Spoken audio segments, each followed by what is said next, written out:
nos guiava. Quando a gente cria o Livro Amarelo, a gente propõe fazer algo diferente. A gente propõe criar o nosso próprio pensamento político. Mas eu quero só falar um pouco a respeito do que eu acho que deve ser o futuro do Instituto Livro Amarelo e o futuro do trabalho de aprofundamento que o MBL tem feito. Esse Brasil atual não nos traz orgulho. E o que a gente fez no Livro Amarelo, que é o objeto desse discurso aqui, para tentar transcender os problemas brasileiros, tentar superar esses problemas, endereçá-los e, de fato, resolver estes problemas. Vamos lá. O MBL, há uns 6, 7 anos atrás, era um movimento muito diferente do movimento que é hoje. Houve uma mudança muito profunda do ponto de vista ideológico. Então, há 6, 7 anos atrás, a gente era um movimento que não tinha Academia MBL, não tinha Valete Plus, não tinha Clube do Livro, não tinha Brasilianas, não tinha Revista Valete, não tinha Editora Valete e não tinha, finalmente, o Livro Amarelo. O que a gente construiu ao longo destes anos? Nós tivemos uma orientação, e aqui eu fico muito feliz em dizer que eu acho que eu tive uma participação, digamos assim, essencial para que essa orientação se imprimisse no movimento, ou seja, se as pessoas, de fato, adotassem essa orientação, de buscar um aprofundamento próprio. Ou seja, que a gente tinha que sair da ideia de recepcionar um discurso que estava pronto aí na sociedade e que nós entendíamos ser o discurso, enfim, que deveria nos nortear, para formar um pensamento próprio. E como é que isso se deu? Quais foram as etapas desse trabalho? Eu acho que a primeira etapa desse trabalho, e eu acredito que alguns de vocês devam ter sido ou são alunos da Academia MBL. Aliás, levante aí o braço quem já foi ou é aluno da Academia MBL. Ó, tem pouca gente até. Inclusive, devo dizer que mais pessoas entre vocês se inscrevam na Academia. Então, a primeira etapa do nosso projeto foi criar a Academia MBL. E o que a gente fez ali na Academia MBL? A gente criou, pela primeira vez, um curso de formação de militantes, um curso de formação de apoiadores. Até então, um apoiador do MBL era basicamente alguém que aparecia num evento como esse, num congresso, e resolvia apoiar, e a esta pessoa era dada funções, e essa pessoa tinha que se virar. Eu me lembro, por exemplo, quando eu entrei no movimento. Entrei em 2015, né? Já são aí 11 anos de estrada, e eu entrei, eu não tinha a menor ideia do que fazer, eu não tinha feito nunca uma manifestação na vida, nunca um ato de protesto. E aí eu recebi uma ligação do Pedro Deirô, que foi a pessoa que me colocou, né, dentro do movimento. Ele me ligou, fez algumas perguntas acerca de privatizações, de liberalismo. O paradigma nosso ainda era muito liberal na época. E daí eu entrei e a gente começou a organizar as manifestações lá no meu estado natal, na Bahia. Foi desse jeito. Não tinha um curso, não tinha uma preparação, não tinham aulas, não tinha nada. Você era jogado no fogo, quase que literalmente, e a partir daí você tinha que fazer as coisas. Ora, deste tempo para a fundação da Academia, a gente criou aquilo que, como eu disse, é a primeira etapa do nosso processo de aprofundamento do MBL. Ou seja, nós criamos um curso de formação de militantes, de formação de apoiadores. Desse curso, a gente conseguiu extrair aquilo que seria essencial para fazer todo o resto. Pessoas inteligentes. Como é que a gente sabe que uma pessoa é inteligente? A gente manda o sujeito escrever uma redação, ele escreve a redação e ele escreve muito bem a redação. Ele se articula bem, ele pensa bem, ele escreve bem. Bom, isso é um sinal de que ele é capaz de fazer trabalho intelectual. Então, o que a gente fez na academia? A gente pegou as pessoas mais inteligentes, que tinham um texto mais forte, e trouxemos para dentro da nossa estrutura. Essas pessoas se tornaram redatores, por exemplo, do Clube MBL, que hoje é o Valete Plus. Quando vocês entram lá no Valete Plus, as pessoas se tornaram redatores do Valete Plus. Essas pessoas também passaram a redigir textos para a revista Valete. Então a gente, depois da academia, tempos depois, nós fundamos uma revista de cultura que tinha como objetivo ser uma revista de cultura escrita. Uma revista de cultura que não se submetesse à diluição que existe quando você vai para o digital. Porque no âmbito do digital as coisas têm que ser necessariamente simples. Você não vai aí fazer um post no Instagram com 5 páginas descrevendo uma teoria no Instagram.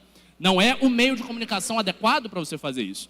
Então a gente criou a Valete. Parte do conteúdo da Valete era escrito pelas pessoas que faziam esses dossiês, entre as quais o meu amigo Orlando Lima, que coordenava e escrevia esses dossiês, junto com vários outros redatores que eram oriundos da Academia MBL, e daí a gente monta isso também.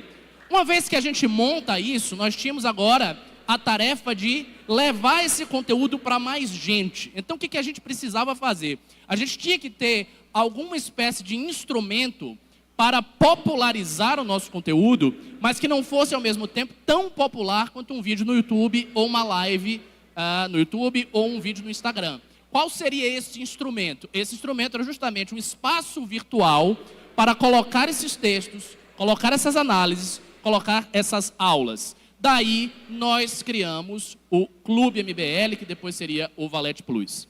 Em todo esse processo, nós percebemos também a necessidade de criar um plano de governo próprio. A gente precisa ter um plano de governo, nós precisamos ter propostas. Por quê? Porque até então, como eu falei, o nosso pensamento era derivativo. Ele vinha do pensamento que circulava na direita brasileira, mas que não tinha uma orientação que era própria nossa. Não dava para falar, há 5 anos atrás, que o MBL tinha um pensamento, que a missão que nem existia, né? Que nós tínhamos, que o nosso grupo tinha uma orientação ideológica. Não, nós aceitávamos a orientação ideológica que existia na sociedade brasileira, no movimento liberal brasileiro, numa faixa da sociedade brasileira de direita, e era essa orientação ideológica que em matéria de gestão. E eu acho, seguramente, que esse foi um dos marcos do MBL. Nós hoje temos um pensamento que é nosso, que não é do PT, que não é do PSOL, que não é do bolsonarismo, que não é de ninguém. Nós temos as propostas que hoje, minha gente, estão pautando o debate público presidencial no Brasil. E isso é um fato. Eu não falo aqui a título de propaganda, nós realmente estamos pautando o debate presidencial brasileiro. Isso é uma coisa extraordinária.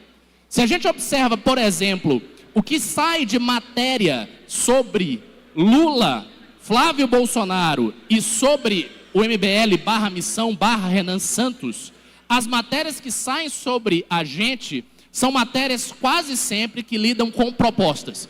O que o candidato Renan Santos falou sobre segurança pública? O que o candidato Renan Santos falou sobre Bolsa Família? O que o candidato Renan Santos falou sobre imprensa? E tiveram vários jornalistas que acharam que eles estavam sendo...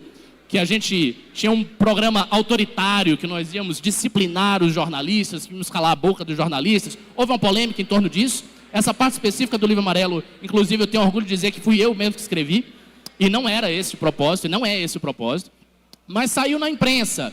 Então, o que tem saído na imprensa, associado ao nosso trabalho, é sobre propostas, sobre programa, sobre ideia.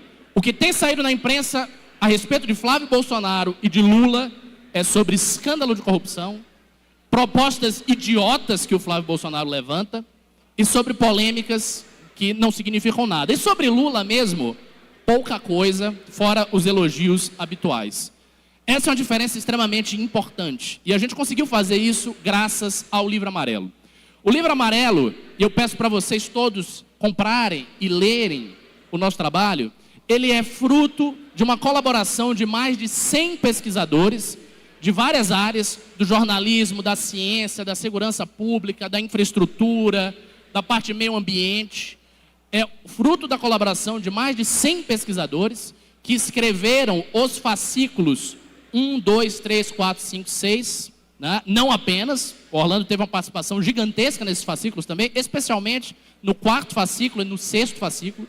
É o produto, portanto, de um trabalho coletivo e de um refinamento que nós tivemos desse trabalho coletivo. Eu não sei se há pesquisadores aqui, mas eu gostaria de pedir, em nome dos 100 pesquisadores, mais de 100 pesquisadores que fizeram o Livro Amarelo, uma salva de palmas para esses intelectuais.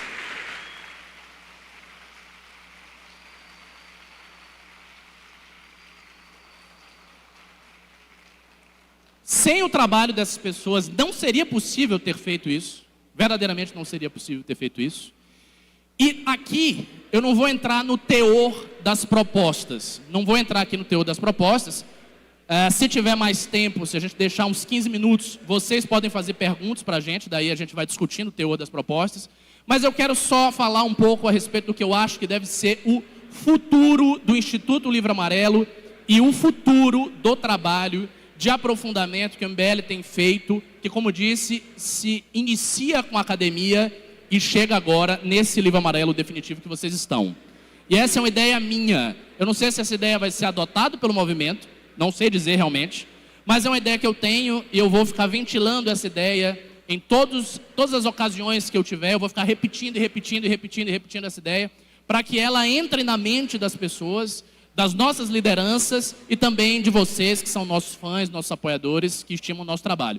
Qual é a minha ideia de futuro sobre o nosso projeto? Vamos lá. A gente tem alguns exemplos atuais de movimentos políticos muito grandes que conseguiram e conseguem operar uma transformação, uma transmutação nas suas sociedades. Eu acho que o mais exitoso de todos esses movimentos é a chamada RSS. A RSS, imagino que vocês não conheçam, é um movimento indiano que existe há cerca de um século, há cerca de 100 anos, e do qual o partido que atualmente está no poder na Índia, que tem como presidente Narendra Modi, é um braço. O BJP da Índia é um braço da RSS.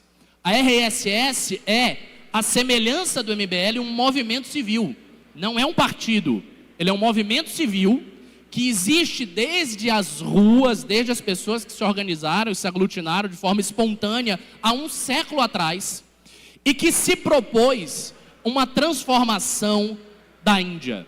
Então a RSS aparece há um século atrás, passa muito tempo na clandestinidade, sendo perseguido, sofre perseguições, muitos dos seus líderes são presos, muitos dos seus líderes são mortos, o que é uma situação que, graças a Deus, a gente não enfrenta aqui, mas nós quase enfrentamos quando o Bolsonaro tentou prender o Renan Santos por conta de uma acusação falsa de desvio de dinheiro de 400 milhões, que vocês devem lembrar disso aí.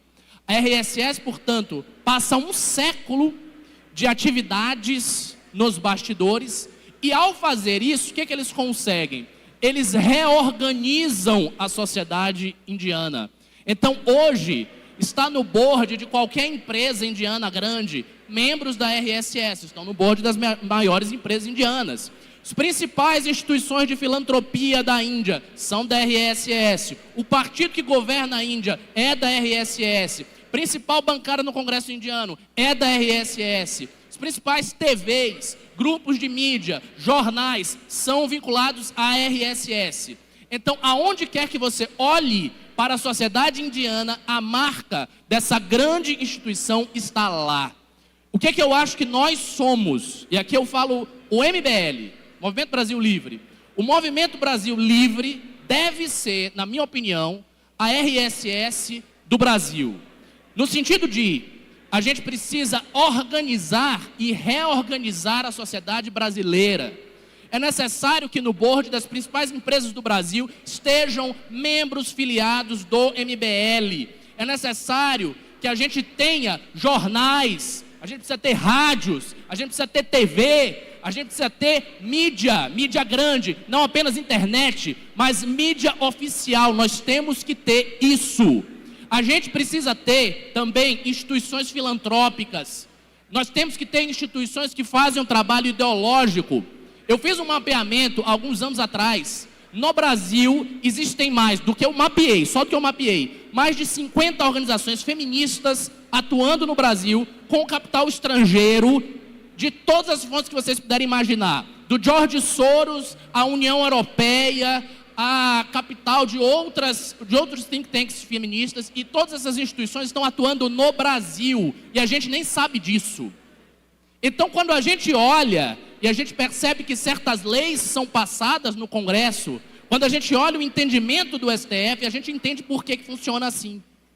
Para que nós possamos nos contrapor a isso, é necessário, portanto, que a gente reorganize a sociedade brasileira em função do Movimento Brasil Livre. Então, entendam vocês, todos vocês, entendam uma coisa. Botem isso na cabeça de vocês. É importante que vocês botem isso na cabeça de vocês. Vocês são participantes e membros integrantes de um movimento de transformação da sociedade civil. A função de vocês não é apenas dar o apoio, chegar no Congresso ou votar. Nós temos que ter muito mais do que isso. A gente precisa organizar todos vocês, porque eu tenho absoluta certeza que cada um de vocês tem um talento, cada um de vocês tem uma profissão, cada um de vocês tem um grupo de amigos, de pessoas que conhecem, de um espaço de influência, uma órbita de influência, na qual vocês influenciam e na qual vocês podem transformar. Quando o MBL se transformar nessa força, em que todas as dimensões da sociedade brasileira estejam mergulhados no nosso projeto, nesse momento, sem dúvida, nós teremos um Brasil livre. E isso começa. Não termina com a eleição dos nossos representantes. Eu estou aqui parecendo uma árvore cheia de botões dos candidatos, e é isso. O começo dessa transformação é a eleição dos representantes do Paraná, do governador do Paraná, França, dos deputados estaduais, dos deputados federais e do presidente Renan Santos. Esse é o começo da transformação do Brasil, e eu tenho certeza que todos vocês estão apaixonados de corpo e alma nesse projeto. Então, é só isso que eu tenho a dizer. Obrigado pela atenção de todos e uma salva de palmas ao nosso projeto. Mais uma pergunta.